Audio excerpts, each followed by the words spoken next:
I'm making it. That's bloody strange, you know.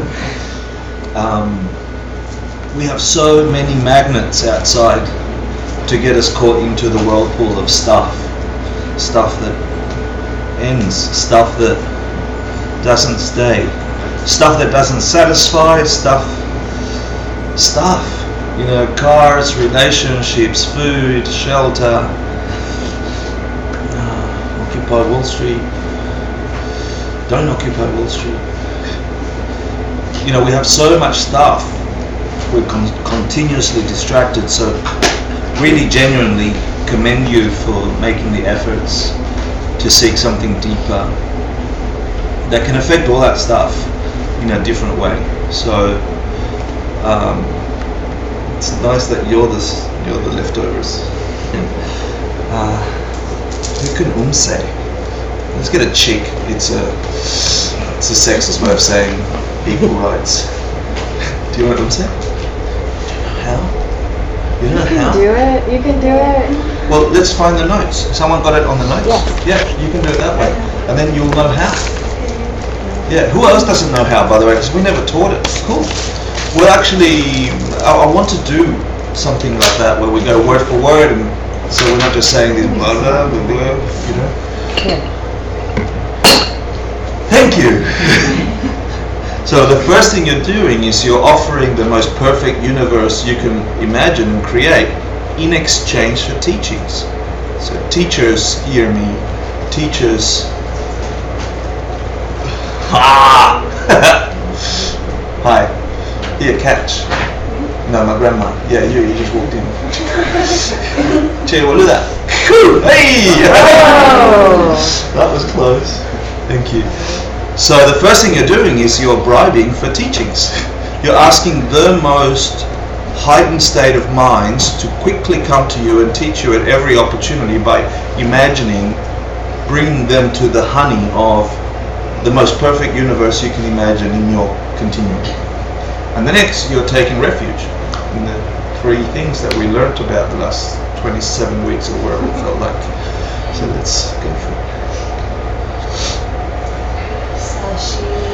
Okir Geshe Metoktam Viral Injil Embodies Sangha Shindu Nitevarki Drogun Namda Shinla Chipasha Idam Guru Ratnamandala Kamninyatayami Shidam Zoki Choknana Janju Vardu Apni Gyalsushi Naki Jinyen Kipe Sonamki Drola Banjir Sangha Drupasha Shridam Zoki Choknana Janju Vardu Dakni Gyapsuchi Daki Jinyen Gipe Sonamki Drola Banjir Sangha Drupasha Shridam Zoki Choknana Janju Vardu Dakni Gyapsuchi Daki Jinyen Gipe Sonamki Drola Banjir Sangha Drupasha. That was beautiful. Thank you. Okay, so let's do. This is the almost at the finish line. So this really, we took some 16 weeks instead of 12 weeks or something. Like we took a long bloody time. to do this heart course, which is a step up from the first course. So see if you can peel away from your normal mind, the normal nominal mind that acts like I'm trying to peel away. I've had a full day. I've just stepped out of all this blah blah, worldly blah blah. So I want you to see if you can peel away the normal you, connect to that motivation that gets you here, and see if you can find the perfect you. Tap into that. What would the perfect you here like? Connect the dots like? Feel like? What if the perfect you was sitting next to a whole bunch of other perfect yous? Then we'd just be a bunch of sheep. That was a joke on the word use, anyway. Retarded. Yeah. But true, think about that, you know? We're seeking something better, right? I mean, is anyone not wanting something better? Someone wants to stay the same, right? I want happiness. No. Good. So, what's that feel like? How else is it going to come? You have to figure out what it is. Allow yourself to find that. And so, let's take a moment to meditate. Find a perfect seat, a lovely way to not move your body over the next couple of minutes.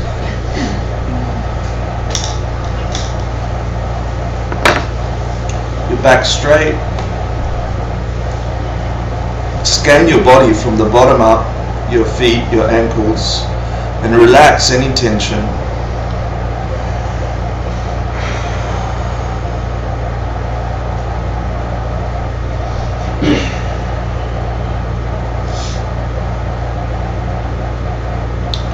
Your thighs, your waist, your torso, just relax.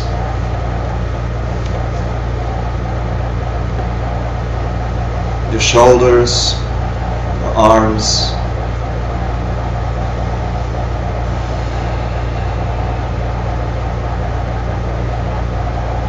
Scan your face and your neck for any tension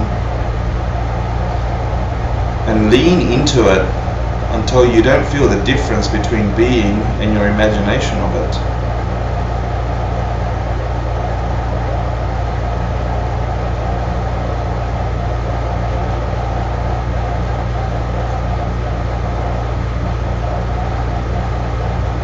And enjoy the breath that comes into your body and exits your body.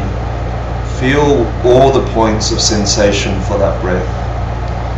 The tip of your nose as it goes through your esophagus. Fills your lungs, the back of your throat. Lifts your chest.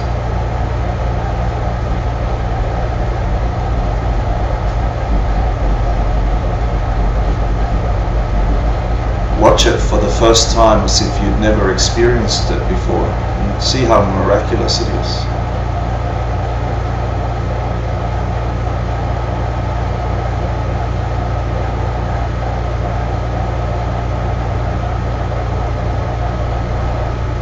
Look for the pattern, the regularity of your inhales and exhales, and watch it. Don't control it, just watch it and lean into it.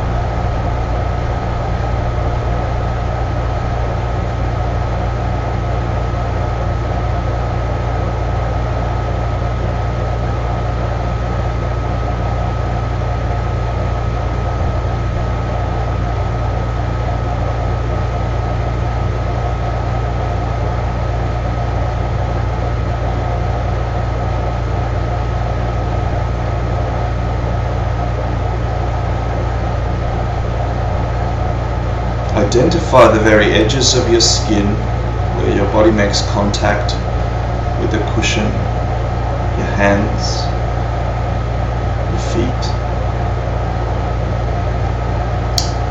And picture in your mind the edges of your body.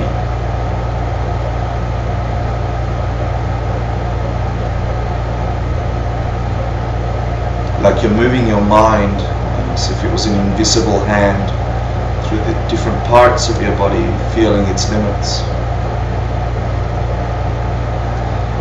And wherever that invisible hand touches, that part of your body will stay still, solid as concrete, until you move to the next and the next.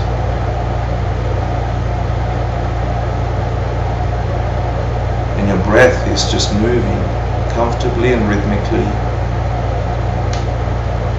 as your concentration enters your body with one breath,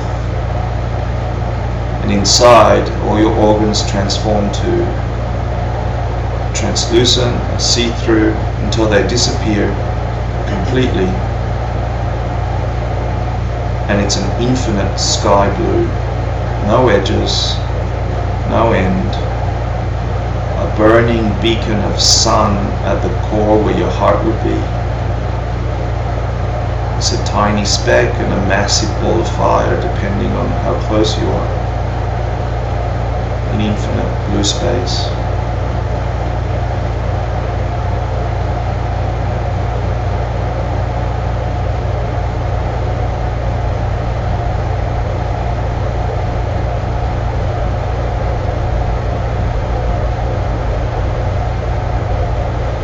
You go inside that core of light, that core of fire, and you find this liquid glass, this tiny ball of liquid glass.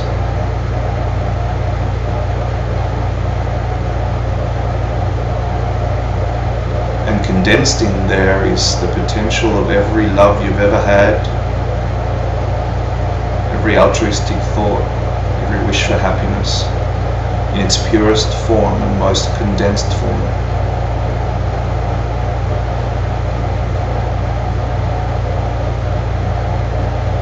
And you connect with that feeling of being in love with everything, of being loved by everything.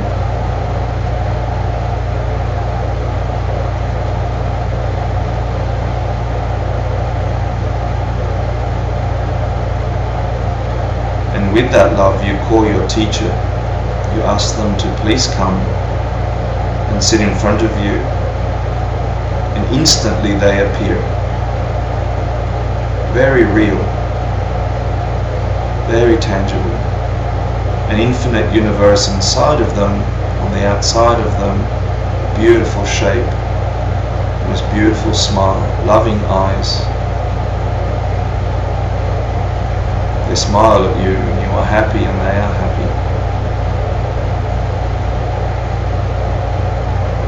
Quickly you think of something beautiful to offer them, the most magnificent thing you can imagine, and make it as magical as possible. See them happy with whatever you invent and create for them.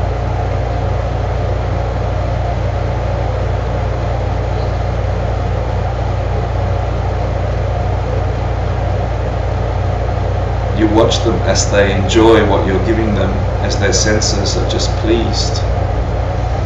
And you think of one incredible quality that you see in them at the moment as most powerful, most worthy of your attention. The highest quality you see in them, and you think how magnificent it is that they have mastered that. Because they can teach you that.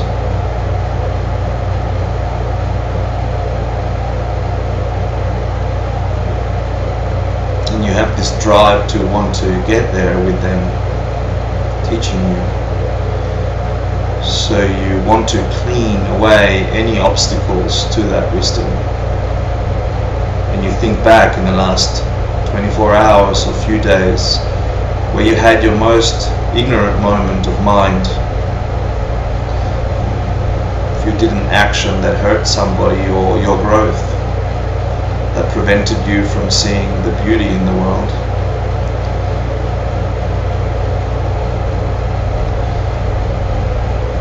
Return to that moment with a motivation to remove the causes of hurt that it has produced in the world.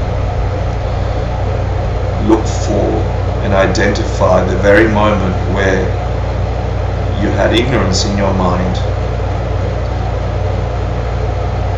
and acted out of ignorance with the wish to learn how not to do it again. So replay that moment, and at that moment where you realize the results of that action, now with a clear mind, you have regret in your heart. And this wish to remove that, to clean that away.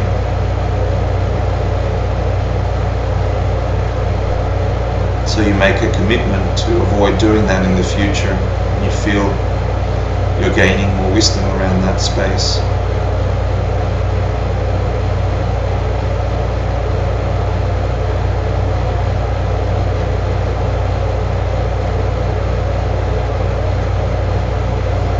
And you happily move forward to a moment of just beautiful wisdom or love in your day, in the last 24 hours, where you did something beautiful. You created the courses for more happiness, for true wisdom. And I want you to step into that moment again and allow yourself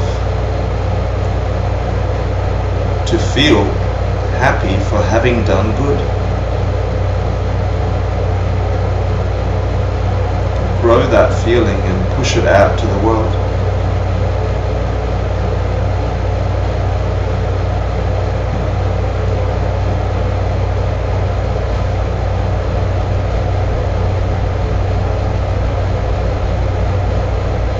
And think of all the beautiful people in this room,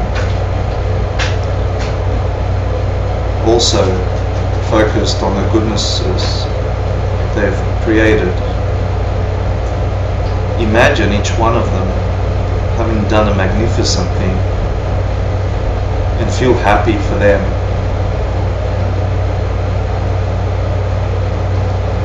Truly wish all the goodnesses would fall upon them, would rain upon them as a result of those deeds.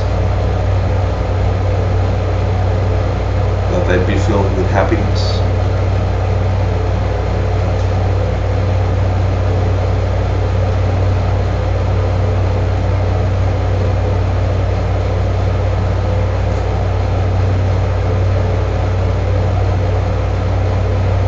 And then ask your teacher to please teach you, to always teach you at every turn, regardless your state of mind or the things happening around you, that you might see in everything a lesson that would get you closer to wisdom. And then ask them to stay for a long time, never leave you.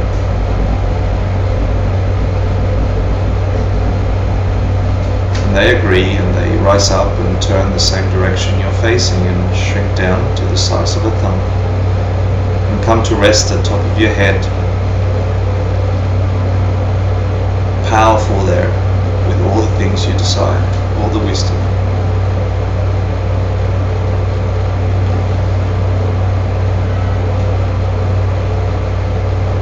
See if you can feel the sensation of them just above the crown of your head.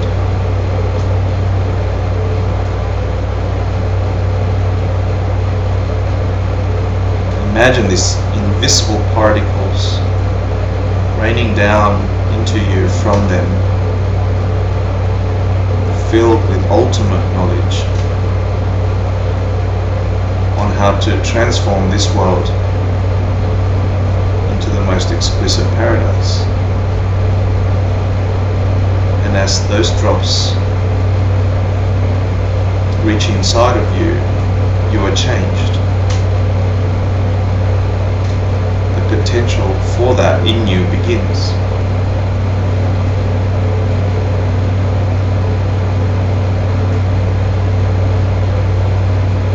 And you have the sense inside of you that you have the potential for seeing the beauty in this world right now,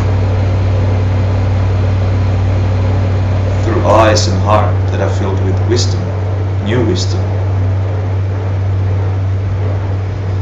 You can see the same place with different eyes.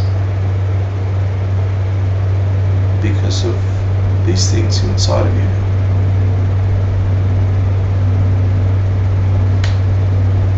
And imagine what that feels like to open your eyes and see the same things with different eyes. So you might find the hidden potential in everything.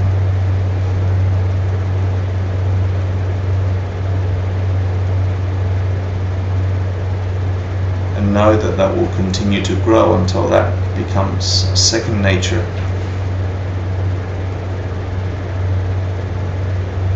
And when you're ready, you can open your eyes.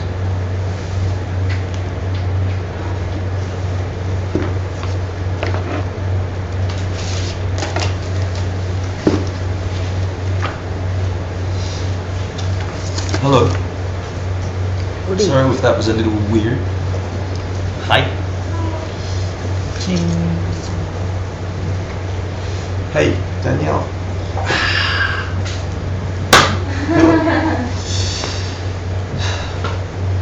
Okay.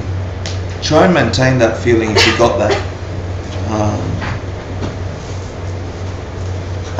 Monisha.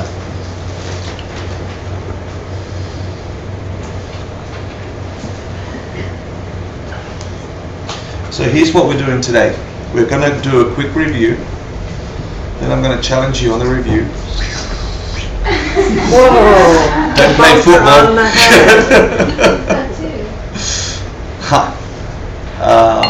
We're going to review this complicated course. We're going to see what it means and how you can apply it, so it's not an intellectual exercise. Yeah, so it's a real exercise. Then I'm going to apologize if I gave anybody misdirections on the vows next week. I'll clarify that in a minute.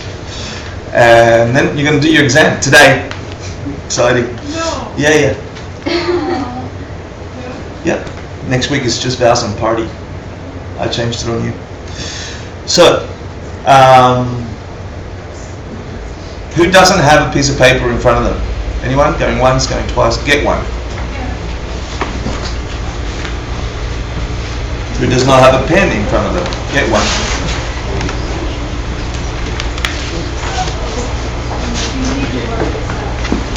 Huh?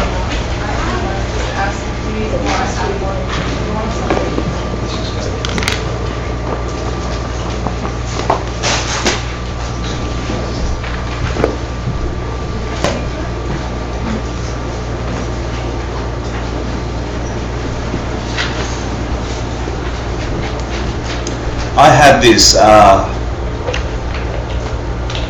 the first time I learned these ACI courses with Geshe Michael, I had this really shitty attitude that I could get it later. It's on tape, cassette tape. Yeah, I could get it later. You can't get it later. You're getting it now. The second time has less impact. You can't get it later. When you do hear it later, you hear it as something different. You can't get it later. You only get it now. Ever. So I want you to think that you can't get this ACI course again. The stuff we're reviewing. What if the rest of your life someone took it all away and all you had was what you learned already? How would you listen then?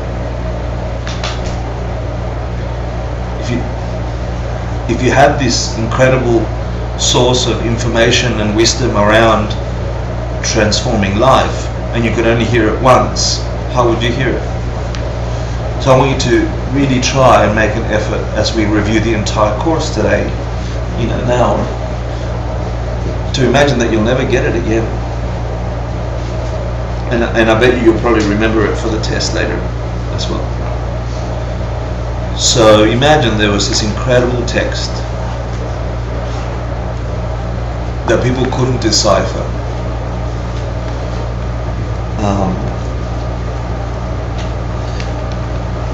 And it was called The Perfection of Wisdom. Can anybody describe what the perfection of wisdom is? What's the perfection of wisdom? Teaching on emptiness. direct perception that is similar to bodhicitta. That's good. Yeah. Good. What's the proper definition? It's that of a person of a greater way. I don't know why that's redundant, right? It's got the knowledge of a person of a greater way. In other words, seeing emptiness directly with bodhicitta in your heart. That's how you perfect wisdom. That's all you got to know. How does that apply to you? What does that mean? So then you investigate direct perception of emptiness. Emptiness.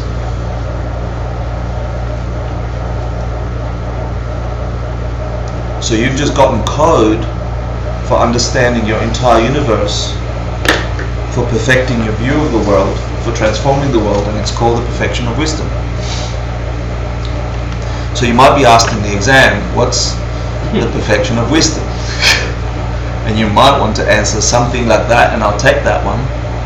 Or the knowledge of a person of the greater way with which they perceive emptiness and which is imbued with the wish for enlightenment. Yeah.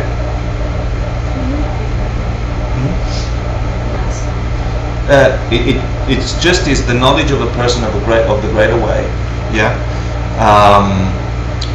with which they perceive emptiness. So they perceive emptiness with this knowledge, yeah, the knowledge of a greater way, and which is imbued with the wish for enlightenment, which is bodhicitta, yeah.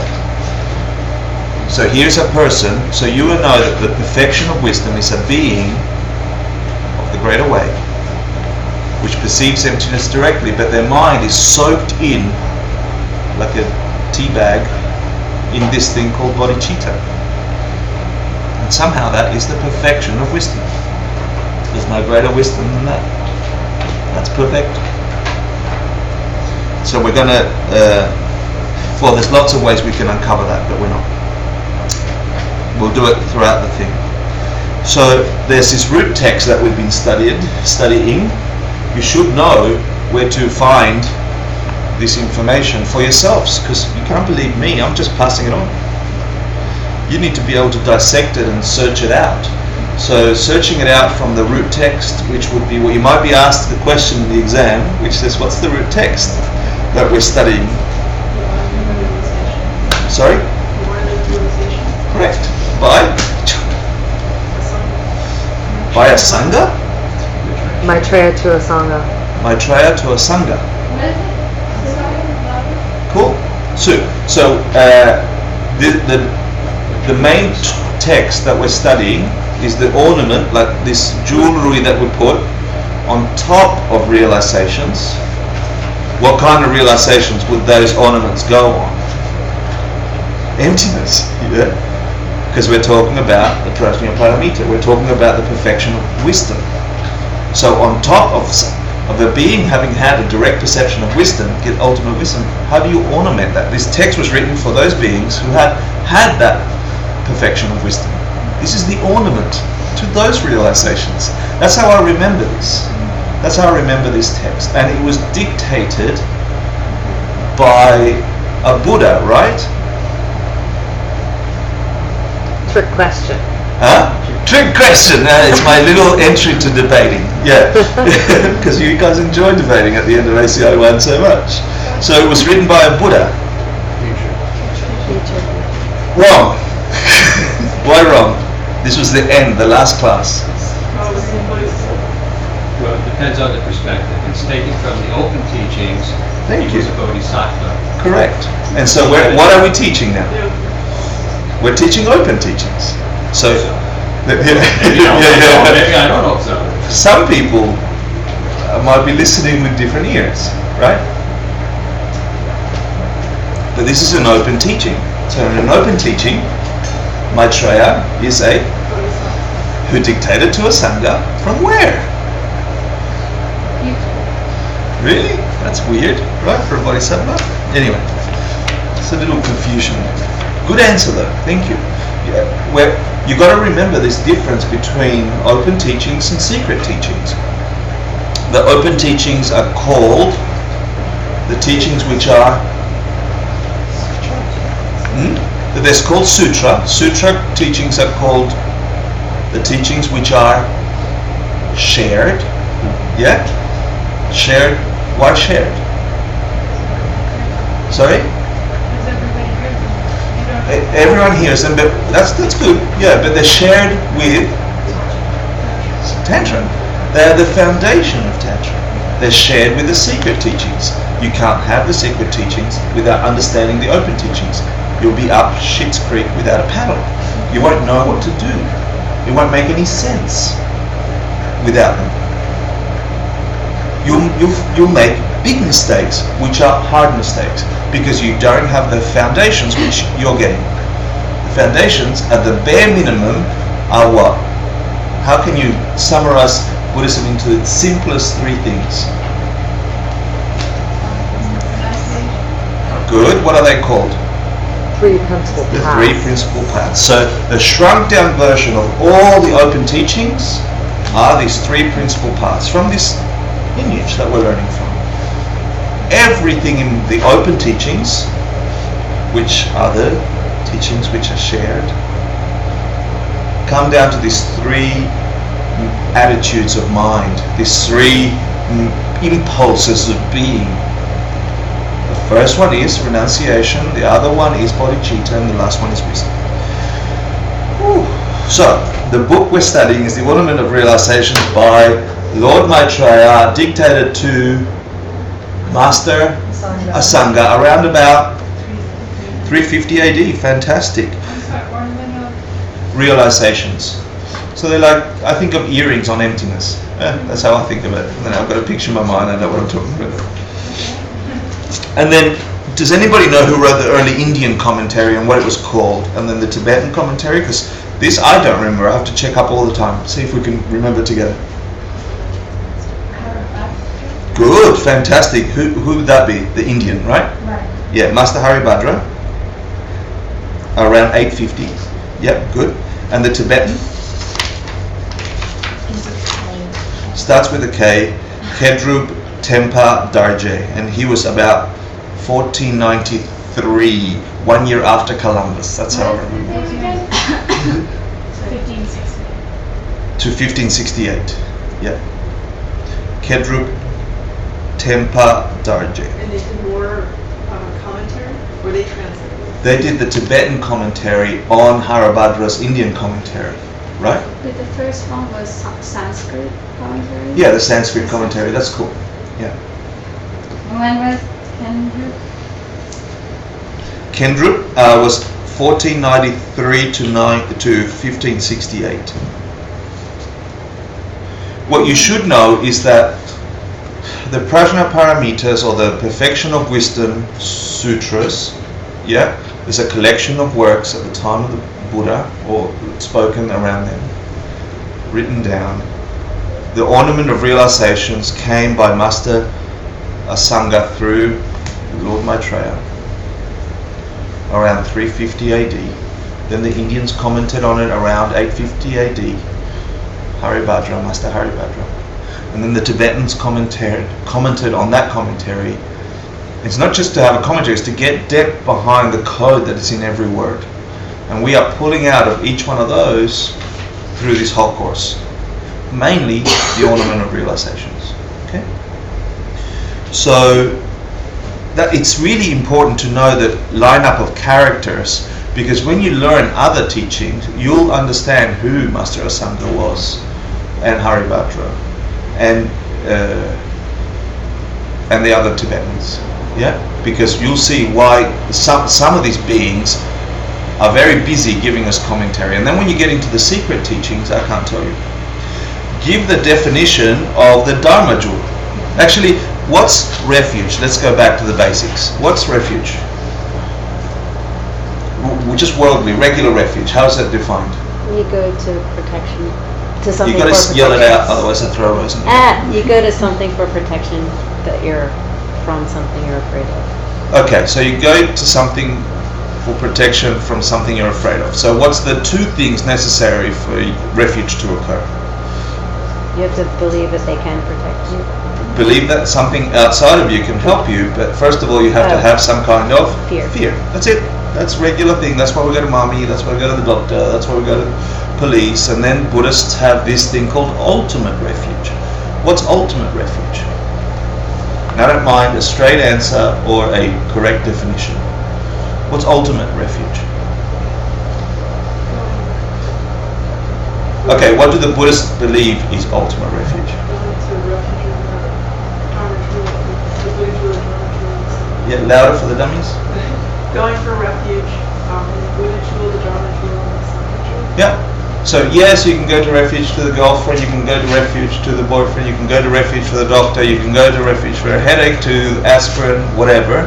But Buddhists believe that the ultimate refuge are these three things: the Buddha jewel, the Dharma jewel, and the Sangha jewel. You really should get that, because one of the things I didn't tell you about the vows coming next week, because I don't know why it escaped me, is that the 5 lay people's vows are the refuge vows. So I'm sorry if I gave you that impression. There's a whole set of refuge vows, which are: I go to refuge for the Buddha, the Dharma, and the Sangha. Means I do it every day, I do it 3 times a day, I promise not to harm any living being as long as I take refuge in the Buddha, etc., etc. So I'll cover them later.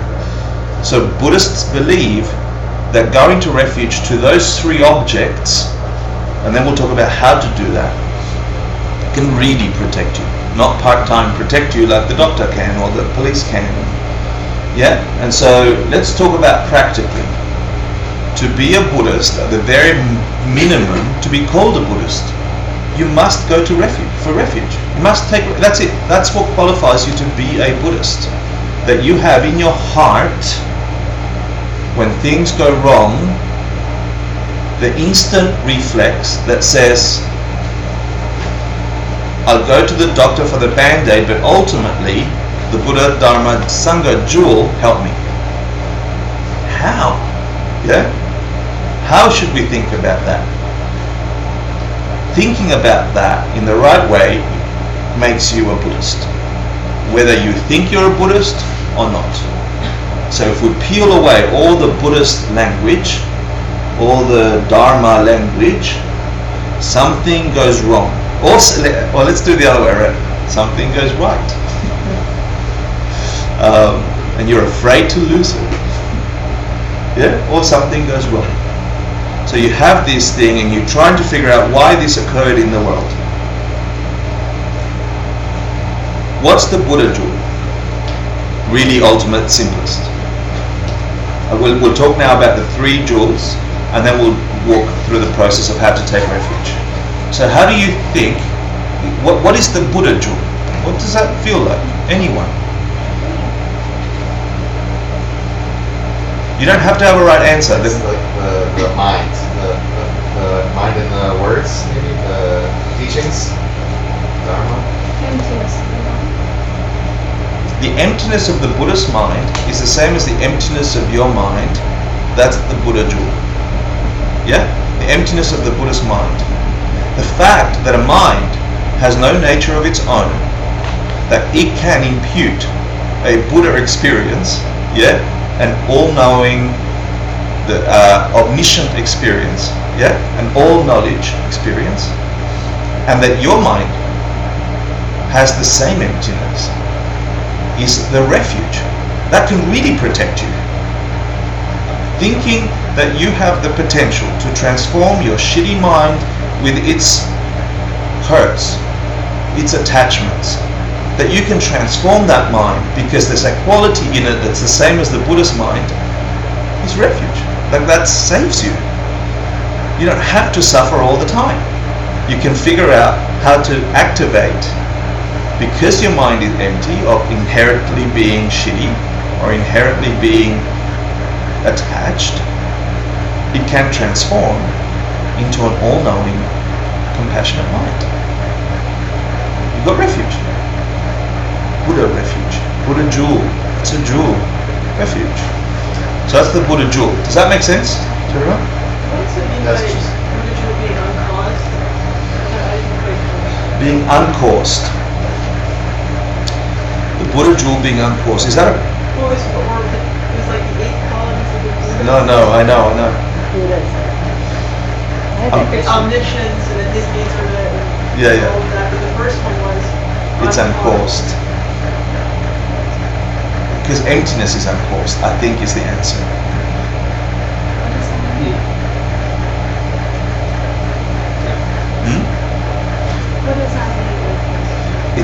Let's skip it for now, okay? Because it's not going to help you understand the 3 jewels just yet.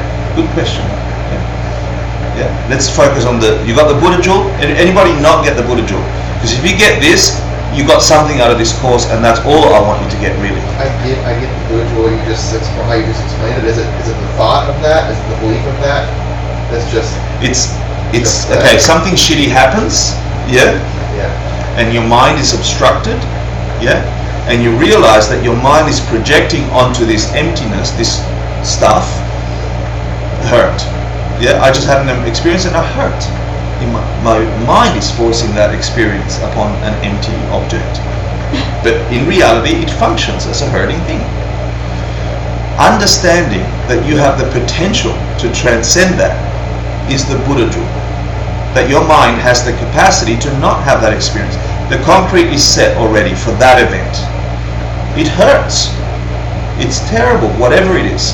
But quickly understanding that was caused by some imprint in your mind that you put onto it, that you can't stop right now because it's in the cement drying phase of something emerging. But you understand that you caused it. That because things are empty, your mind is forcing that projection onto it. Yeah? And that you have the potential to perceive your entire mind as a clear, unobstructed, unsuffering thing is taking refuge in the Buddha. As that example. Yeah? Yeah. What's the Dharma jewel? What's a Dharma? Teachings is one word for the Dharma. Good. What's a Dharma in Sanskrit? What's it mean? Huh? Duty. It has so many meanings. Okay. The meaning here that I want to get to is it's just a thing, an object, a dharma. That's a dharma, that's another. Things are dharma, objects are dharmas. The highest object, the highest of all objects is the ultimate object, emptiness. That is the highest dharma, highest of all objects, the one that everything has, the one that encompasses everything. It is the highest dharma. Yeah, but we've come to know it as a teaching or a wisdom or a, yeah. But Dharma is just an object, existing object. That's what Dharma comes from. Yeah, that's what I was talking about. It's already there. The highest of all existing objects is emptiness. This is what I was talking. So, in that case, what's the Dharma jewel? Emptiness. It's just the realization of emptiness. Emptiness. Just by realizing A emptiness, dharma. your refuge. What's the Sangha jewel? You got 2 hints. You got Experience. Buddha jewel, Dharma jewel, which is emptiness. Emptiness. What's the Sangha jewel? Ones who have realized. Thank you. The ones who have had that realization. And what about the ones that don't currently the Sangha or not? Well, we have nominal Sangha. We call Sangha members. We are Sangha members, you know, but traditionally Sangha members were monks and nuns. Anyone with a robe, anyone with ordination vows, they were called Sangha. But how can a Sangha protect you? You see? They can teach you, but they can't protect you. Yeah? How can the Sangha jewel protect you? So the Sangha, as in monks and nuns, you know, like some people died next to the Buddha when the Sakyas were attacked. He was the Buddha of all Sanghas, you know, he was it. How can they didn't get protected. So how can a Sangha jewel protect you? A being who has realized emptiness. By teaching it. By teaching it to you. Why them and not the other Sangha who have not realized emptiness? They know they don't know. Yeah? They knew that. Be a Sangha jewel. There you go. So Sangha jewel. So if that's the Buddha jewel, mind, emptiness. The Dharma jewel, emptiness. The Sangha jewel, beings who have seen emptiness. When you do have the direct perception of emptiness, how many of those jewels do you become? Upon realizing that you've just seen emptiness directly and you're coming down off that experience, how many of those jewels do you become? The Dharma jewel and the Sangha jewel. Yeah, you're not the Buddha jewel yet. Okay? Yeah, you have a whole bunch of crap to clean out in your karmic baggage that could take 1 to 7 lifetimes, they say, before you clean out all the obstructions to the existence you've got right now until you become a Buddha jewel. Okay?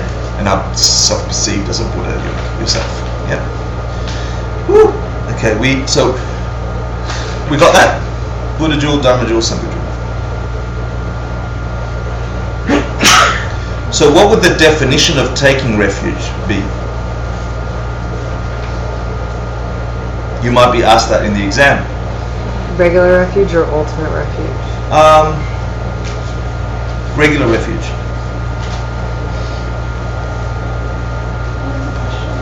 What's regular refuge? The definition of refuge as we described it. It's a state of mind where you believe that some object outside of yourself Yeah. can afford you assistance. Remember, there was this thing of its own accord, yeah, where the mind of its own accord seeked something in outside itself. What I got out of that is that there's habituation that needs to happen in your mind for regular refuge to happen to ultimate refuge, where your mind instantly will go to the 3 jewels for refuge. You're going to need a mind. I think that's why they put that there. A state of mind in which, of your own accord, like just spontaneously, you put all your hopes into some object of that will be assistance to you.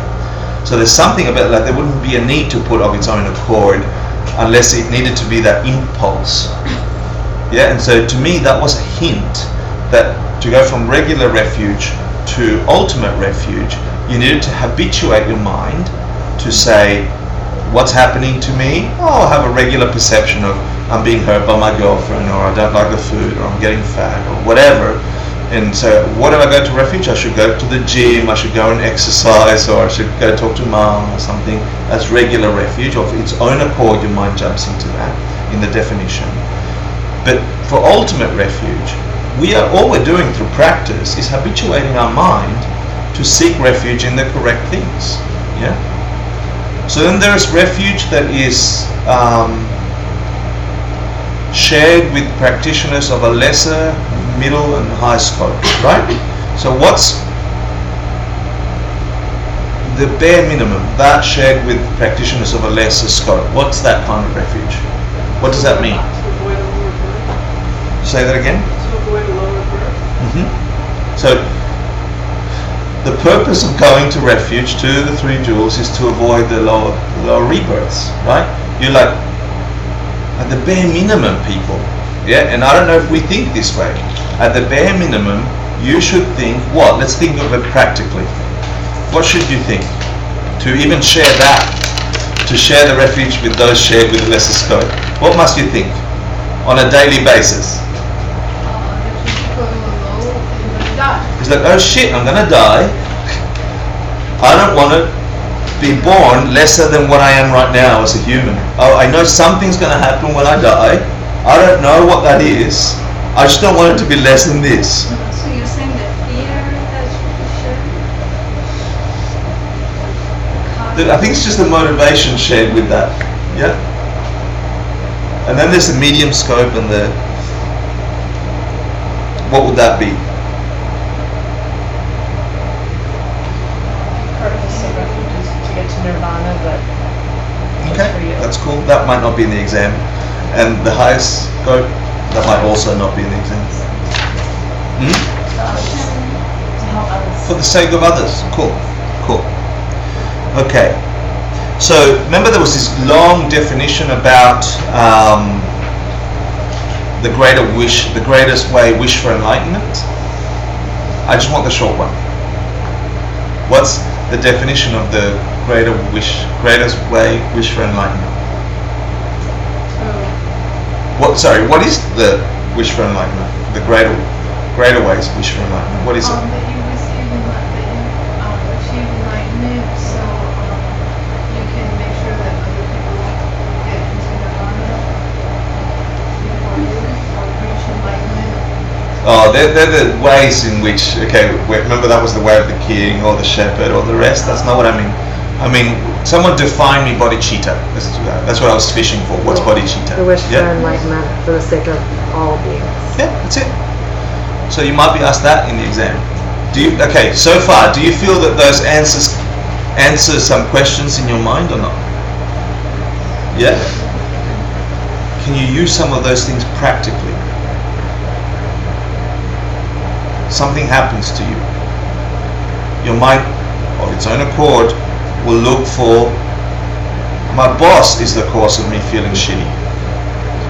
Is that refuge? Is that refuge? I'm just thinking the air conditioner is so cold I can't think anymore. No, we can turn off the air conditioning, sorry. Your boss is shitty at you. You're feeling bad, the boss said something to you, you think it's their fault. Is that refuge? Relative, thank you. What would ultimate refuge be? Thank you. Thinking that he's empty and you're just projecting your anger. That the way you're feeling does not come from the boss, correct? You're both correct.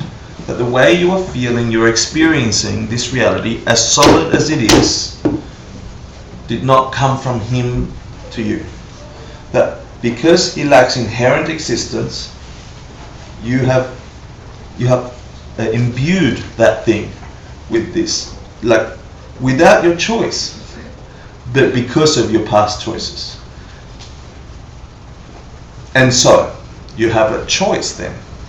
Do you want that thing to continue?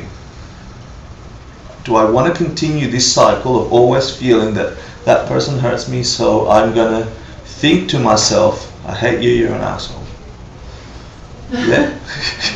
Can I ask a quick question? So is ultimate refuge thinking that or feeling that? Ha! It's the same thing, isn't it? No, it's No, not. Because in my mind, that's a good question. Ultimate refuge would be of its own accord. That's why I brought that up. Yeah, spontaneously having habituated enough that your mind goes there, and then you would feel that. Yeah, but first comes thinking, and then comes acting. Yeah. Good question though. Either case, would either of those be better than the other one? Mm-hmm. Why? Because you're on the path. Thank you. That's it. Okay.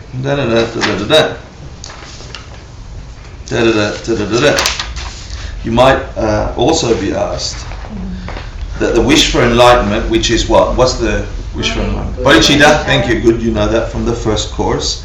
Could be divided into 4, into 3, or into 2 types twice. Because the 2 divisions of bodhicitta, can someone give me 2 divisions of bodhicitta? And I'll accept either of the 2 divisions of bodhicitta. The intention and the action. Cool. As a prayer or as action? Or, another way? Ultimate and deceptive. Excellent. Fantastic. That's it. Deceptive. Excellent. Thank you. Is deceptive the same as the sugar cane? Bodhicitta? No. What's ultimate body? So in that division of deceptive bodhicitta, that's interesting. Yeah. The other one, it's true for the other division. What you said, the sugar cane bodhicitta. The ultimate bodhicitta is what? In the ultimate and relative, or ultimate and deceptive. What's that bodhicitta? When you have compassion, realizing emptiness. It's actually the direct perception of emptiness. The ultimate bodhicitta is the direct perception of emptiness in that division of the 2. Wait, so emptiness and bodhicitta become one? Yep, at that point. ultimate bodhicitta is the direct perception of emptiness. Because you have your perception, you have bodhicitta paradigm.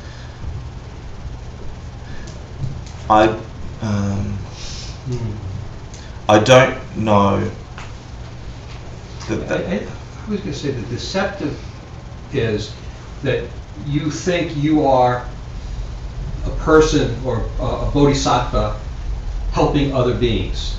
In a way, that's the deceptive one. The ultimate one is there is no separation between, there is no identification of bodhisattva and other beings, there is just the oneness. Which is kind of the same thing. That's emptiness, yeah. Yeah. So the deceptive would be the speaking of, the saying, the wish, I want to achieve enlightenment for the sake. And the other one is the experience of no separation between you and the other. Yeah, it's a little bit. It may have something to do with that debate with the debate that at the end that wasn't Maitreya, but it was the debate about Maitreya. Whether he was a Buddha or a Bodhisattva. Yeah, it could have something to do with that. The ultimate and the deceptive. But that's getting a little bit off. But yeah, that's interesting. I hadn't connected that to this, and that would make sense. No, but that would make. I didn't connect it either till we just talked about it. Just thinking that. That would make beautiful sense, actually, but we're not supposed to talk about the. Oh no, that's interesting. That's interesting. Thank you. So the deceptive. So if we can divide it, the two types twice, right? The first one is as a prayer, yeah. So thinking like a bodhisattva and wishing like a bodhisattva, and you can call that. Sugar cane is like you could think of that as sugar cane. And then in the form of action or engaging like a bodhisattva, actually doing activity of a bodhisattva. Deceptive is the same as a parent. Deceptive, there's two truths. Remember, the two truths relate to the two realities, the ultimate reality, deceptive reality. So then you could divide bodhicitta into those two as well. And when you divide it in those two, the way I was taught that the ultimate bodhicitta is the direct perception of emptiness, which in that explanation that you just talked about, it makes total sense, because in the direct perception of emptiness there's no separation between you and other or anything else, in fact. So when looking at it as bodhicitta, it has to be it. It's beautiful. Yeah. So is it like can we translate it to egoless? Like you have no more ego, no more perception of self. So that helped me for a while, but after a while that won't help you. But that's true, you can think of it that way. Yeah, yeah. And that's a nice thing. It helped me for a while. In fact, it was the thing I was seeking for the first 3 or 4 years of Buddhism, is this destruction of the ego. Because someone had told me it was to do with ego and the rest. And so I looked at this idea of emptiness and bodhicitta as an attack on the selfish ego, because I misinterpreted what selfish meant and the self. Yeah, I didn't recognize it meant self-existent thing, or the self. I mean that this has a self and that has a self, not just Hector's self or the self of a person. I realized, but it helped me a lot. It's a good way to think about it for a while. If you think about it that way, then your emptiness gets. I mean, not only that's empty, I'm empty too. So it's self-reflective. Yeah. You are an object too. In this system, when people say object, they don't mean a thing. They mean an object of perception. Your mind is an object. Your thought is an object. An idea is an object. A feeling is an object. A flower is an object. My words are an object. Your sounds are objects. In this system, this took me a while, and that's where I had to differentiate between the ego and the self and the object, So the self of a person or the self of an external object. In what we're talking about, this idea of self means what? You know this already. Means what? This idea of self means self-existence, existing of its own side without, from the Svatantrika point of view, needing these two things. Remember? The thing and the thing. Yeah, yeah. Yeah. No, something appearing to you and you perceiving it. Yeah. Okay. Cool. A basis and then yeah. Okay, so thank you very much for that. You guys are halfway through the exam. Who feels that they yeah, I know that now. Anyone's feeling good about themselves? You should feel good because you should be in that state of mind. Good. Someone give me a definition of nirvana. Cessation. What kind of cessation? Sorry? Total. Permanent cessation. Thank you very much. Permanent cessation of All mental afflictions. Obstacles. and their seeds. Good. Through analysis. Through oh. In their entirety. Due to one's individual analysis. Thank you. Excellent. Very good. So if you answer that way, you've got all the parts of the definition for nirvana. Why is people were listening? Okay. Yep. It is. Nirvana is defined as the permanent cessation in which one has eliminated the mental affliction obstacles in their entirety due to one's individual analysis. I'll do it again. The permanent cessation in which one has eliminated the mental affliction obstacles in their entirety due to one's individual analysis. Why does he say one's individual analysis? I don't know. I don't know. Oh, it's a debate. Maybe. Don't know. I don't know. So what does individual analysis mean? Meditation. What does it mean? Your meditation, right? Your meditation. It's something to do with So realizations. it's not true bodhicitta necessarily. What does individual analysis refer to? It's pointing to Meditation. no. Their Wisdom. perception of emptiness. Study. Cliff. The 4 Arya truths. Thank you.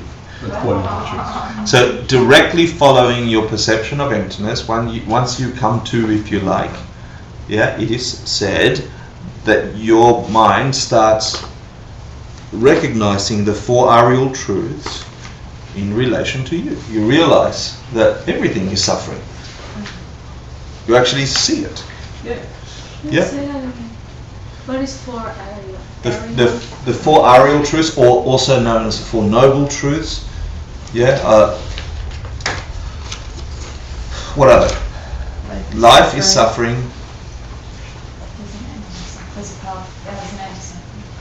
Suffering is caused by desire. Life is suffering. There's a cause. There's Oh, yeah, there's a cause. There's a cause to suffering. There's a way out. There's a path. There's a cessation. You can There's end a it. cessation. Thank you. What is it? 3? What is it? What's the 3rd? What is the third? You can You can Cessation. stop suffering. You can, yeah. What's the first one? Life is suffering. Life is suffering. How would you perceive that immediately after seeing emptiness directly? Everything's suffering. You realize that everything that's the body that you've got is going to end. Every relationship that you got is going to end. You actually come to realize life is suffering. Is that chi? Mm-hmm. God, it's so embarrassing. What's the second Arial truth? There's a cause. To suffering. There's a cause for suffering. Excellent. So how would you perceive that directly upon seeing emptiness directly after coming out of that? Your karma. Maybe your karma is causing. You realize you just caused absolutely every single shitty existence that you have yet to have and that you've already had. That you've never had a clear perception that, but now you see that you are the cause of it all. It was you. You did it.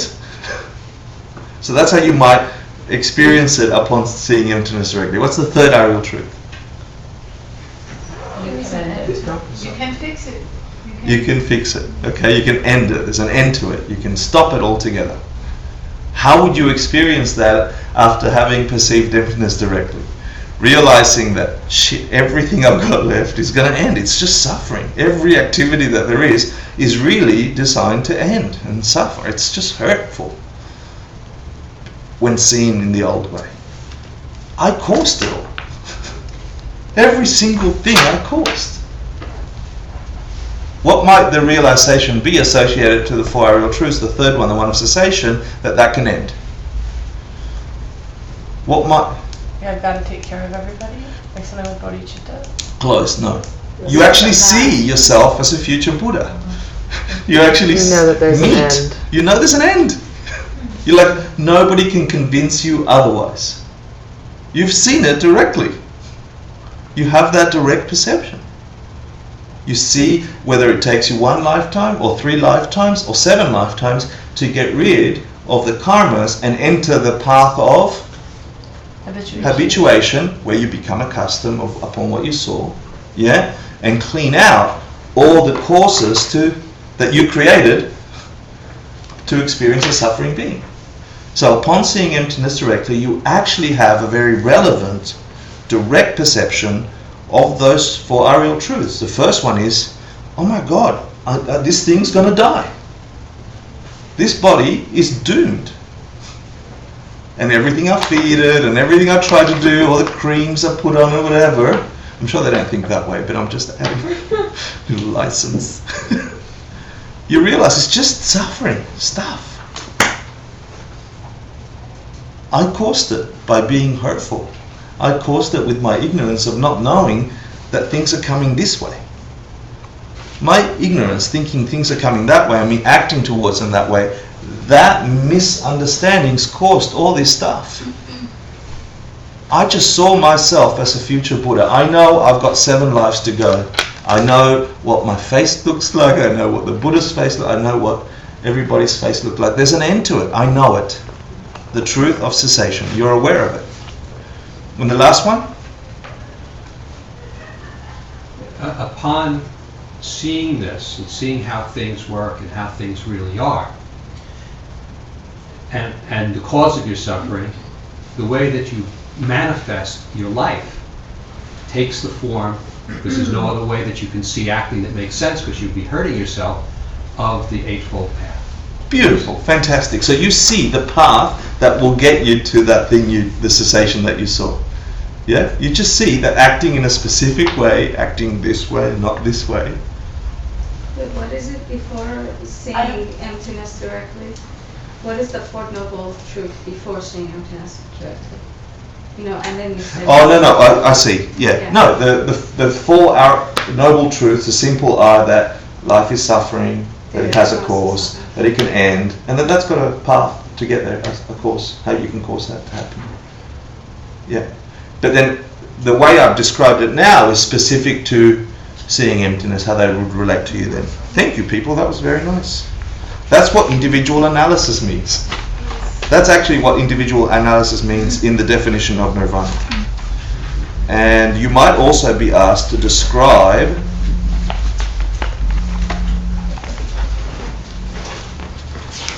the difference in the Svatantrika school between nirvana with something left over and nirvana with nothing left over. So what's nirvana with something left over mean? You still have a body to get rid of. Nothing left over? So you achieve nirvana, which is what? What's nirvana? Cessation. Yeah, so you've gone through some kind of path that gets your mind to have a cessation of the ultimate thing after seeing it directly, and you go through whatever, and your mind is no longer suffering. But you've got something left over. This suffering body, that's all it means in that thing. Oh. Yeah. Which means you have seeds, by the way. Yeah. And what about nothing left over? See? Yeah. Off you go, nobody. Let's have a break and back at 9, and then we finish and do the exam. Yeah? Great. Well, what if we can't stay? You can stay. To 10 or whatever. You can't. The exam is short. The exam is less than half an hour. These last 3 questions will take me 2 minutes. Actually, let's do it now. Describe the 3 parts of the method for achieving nirvana. 3 parts? Yeah. There's 3 things to do to achieve nirvana. Huh? The The first one is Morality. to do with the extraordinary trainings. And wisdom. You become a master at the extraordinary training on wisdom, which is the third. Okay. It is the third. But in terms of the causation of nirvana, you must become a master at that. What's the second one? It's the one that you must become a master of wisdom. The extraordinary training on wisdom, which means what? Emptiness. Emptiness. You've got to be a master at the extraordinary training on wisdom, on emptiness. Understand it logically, read about it, practice it every day. Fail a few times, people, but try it. You're actually creating the courses for understanding it by thinking every day when something happens to you, where is the emptiness of this? How is this empty? How am I imputing on it? Just thinking that way as you walk and do your everyday will be the knowledge course. It'll force you to ask questions that will give you the extraordinary training on wisdom, because you'll have to go and understand it and break it down and ask questions and the rest. Yeah? But first you must do that. If you want to course nirvana, you must become a master at the extraordinary training on wisdom. What's the second thing that you must do? Second part. Morality. Meditations. Both. You must imbue that with the two other extraordinary trainings. The one on morality and the one on meditation or concentration. What's the third thing? And I think this is the out part. The second has two parts, morality and meditation. Yep. So there's this thing called the three extraordinary trainings. They're just in reverse order. Part 1 and part 2. Part 1 is the third extraordinary training. Part 2 is 1 and 2. Morality and Meditation. Concentration, meditation. Habituational. Hmm? Is habituational. Ah, very good. Become extremely familiar with the realization of emptiness. Yeah, which you've already had, by the way. That's the third one? Yeah. Isn't it part of the first one though? The third one? Because you're habituating anyway. It's saying, become extremely familiar with the realization of emptiness, which you have already had, which is referring to people that have entered the path of sin. Yeah? Also after you see emptiness. Mm-hmm.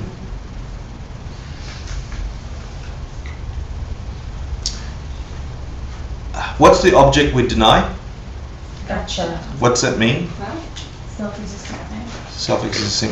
Why is it important to figure out what that would look like?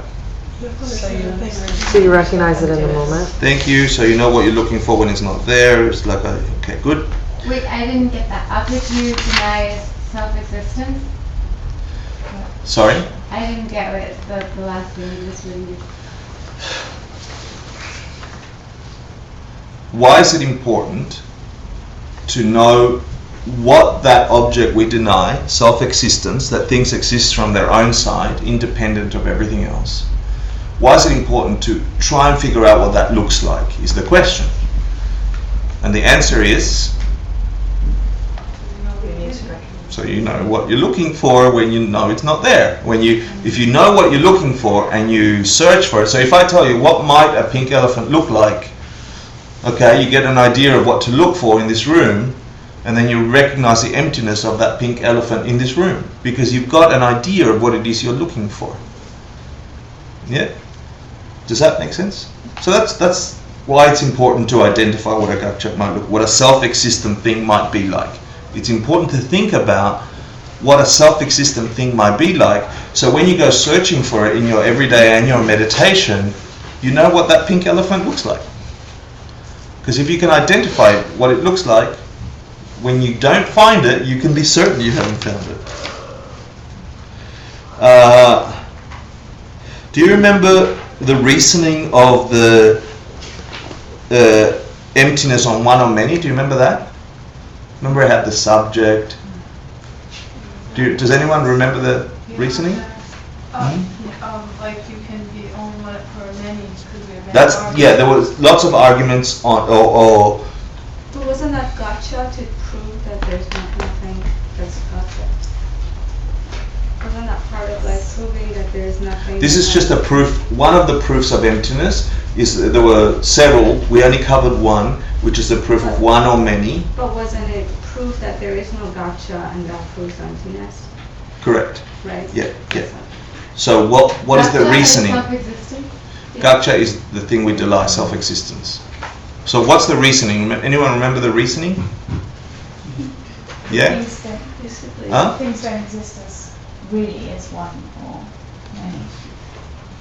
Consider the three trainings. Remember, this is what we... Oh, that one? Because everything Yeah. has parts.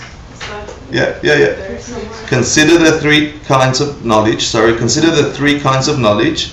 They do not truly exist. As one. As one. Or that they truly exist as many. Fantastic. They are, for example, like a reflection of an image in a mirror. And that contains all the parts of the reasoning of one or many that you can apply to consider the lilies.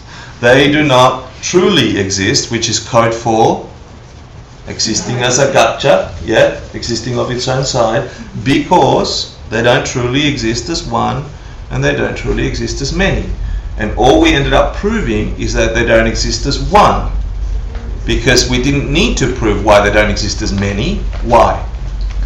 Because if they don't exist as one alien, you can't have 20 aliens. So that's it. If we can prove that there's no one alien, gotcha, then there's not many.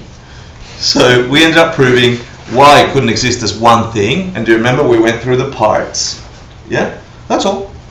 You might be asked just to remember the reasoning called emptiness of one or many, which was, to consider the three knowledges. They were the object of discussion in the book. They don't truly exist. What are the three knowledges? They're the basic knowledge. It's not important for the exam. Yeah.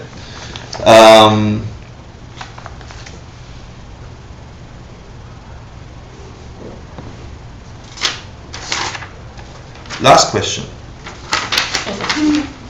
Second last question.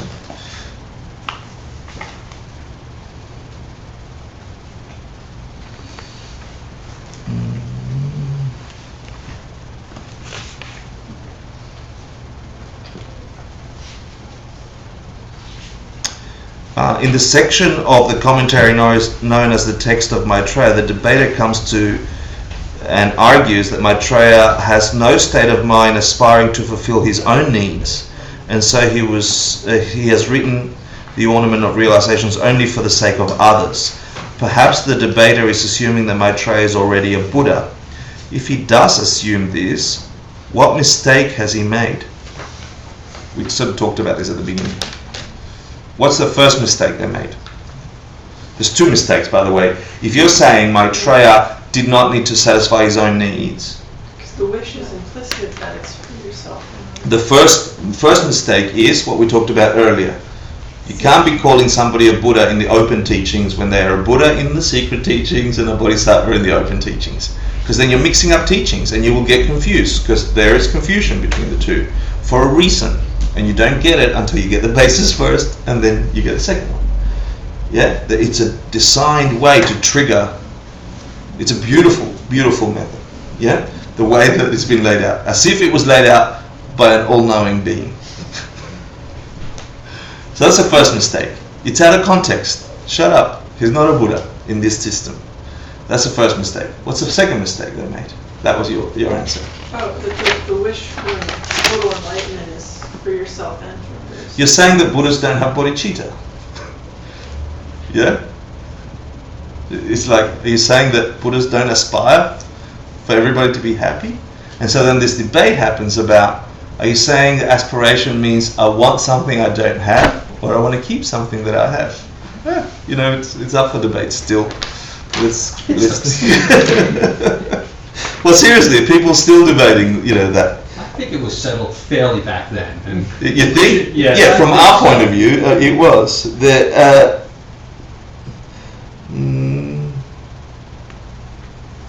So Dharma Kirti says 2 elements need to be present for Tantra to work. Does anybody remember that? What was the 2 things? And this is a beautiful hint. Master Dharma Kirti. You need a qualified teacher You need or a a special being. teacher. Yeah, good. which, by the way, in our lives can only be who? Who's the doorway to all enlightened beings? It's your heart teacher. It's your teacher. It's the only one you're going to hear these things from that mean anything to you. These beings aren't popping out of any tankas lately, unless you're having beautiful dreams. But the only doorway, the only doorway to any of this knowledge that pops in your mind, the only doorway, and that's why guru devotion, teacher devotion is so precious. Because if you are getting things popping in your mind and in your heart because you met a being that might look like a monk or might look like a pregnant woman or might look like doesn't matter, whatever that being is that gets you these realizations, when you meet them, they're your doorway to the enlightened beings. For you, they're the only ones. There ain't no stuff popping out of there. If it's empty, why does it have to be an object outside of you? Because it's empty. Because it's empty. It comes from you. Ultimately in your mind, so can't you just realize that? But for some reason you need an external object. I don't know why. Why? I mean, otherwise we'd all be sitting at home. Popping. If it's a basis, Because maybe the you mind need a can't see basis. itself? Yeah. Because your mind can't see itself, so you... Well, I mean, you learn from social interaction anyways. I mean, everything. It functions this way. Yeah? It seems to function this way. Over and over I in think this. that it's empty, but you need the basis to impute it. So that guru, that teacher, that object is simply just the basis. You could take this as the basis and impute that. But what I'm saying is, in practical terms, philosophically that's true. No, I'm speaking practically. No, I'm saying practical terms. You will meet a person. Doesn't matter why. You might meet a dog, you might meet a thing, and something pops inside of you. At that very moment, it's your teacher. If it's popped a realization in your mind, that's the object from which the basis comes from. You bow to it. What could it be? Like, I mean, you walk around, you learn. I don't care what it is. It could be shit on the side of the road. Seriously, and you look at the shit on the side of the road, and you have a realization that every being is shitting all the time, and that means something to you that invokes love and compassion about everyone having diarrhea, and then that turd is your teacher. I'm not kidding. I'm not kidding. If something, and when everything becomes like that, you know that special being that you're calling upon when you're meditating. Yeah. So it's when we start asking the why and what for and about that experience itself. Yeah. Don't get lost in it. It's good to investigate. Don't get lost in it. Act upon that thing. That's more practical. That's more meaningful. That's going to create more causes of that. You want more of those teachings in you. No, you should question, but what I'm saying is wherever you're having those experiences, whether it doesn't matter, if for you it's a narcissus moment where you're looking in the mirror and you go, oh, I'm so wise. Yeah? I love you. Yeah? Teach me some more. If it's that, it's my mind. Look at it, how lovely. Yeah? Seriously, if it's that, then it might be. Love it. Because that's where it's coming.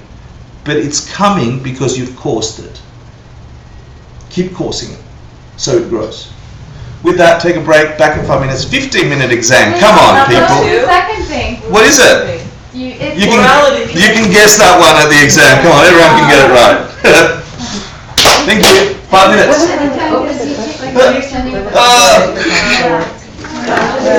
Who has got the exams? Can you pass them around? Did you say 15 minutes break? We have a 5-minute break and a 15-minute exam, which will take 10 minutes for. I think there's 3 per.